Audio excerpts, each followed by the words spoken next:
Starting a private table is pretty much like starting any other table. Select Start a New Table from your homepage.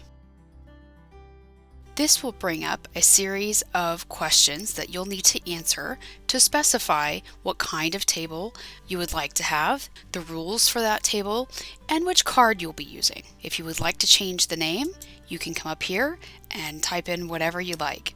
For the card, it's going to select the most recent National Mahjong League card. If you would like to play with a different card, select it from this drop-down list. I'm going to stick with the most recent NMJL card.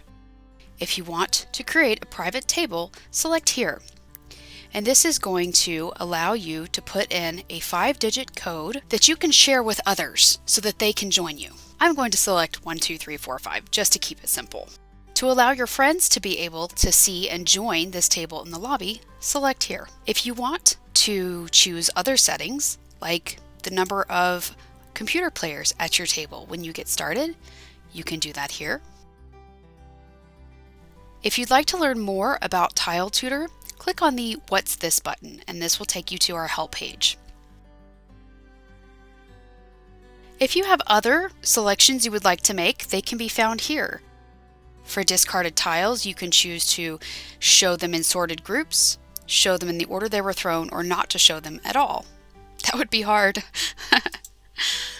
You can allow spectators or not. You can also select whether or not you want to have 2 Charlestons from the very beginning. Do you want to allow courtesy passing after the Charleston? Do you want to keep score? And do you want the game to check exposures against the card you're playing? Once you've made all your selections, press Start Table.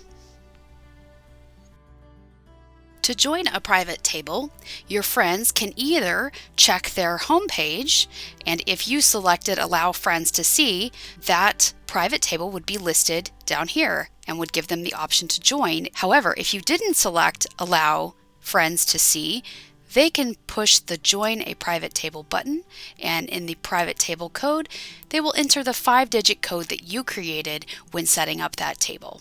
After the 5-digit code has been entered, they will select the Join button. Once all of your human players have joined, if you still have open seats and want to add a computer player, you can do so by selecting this button.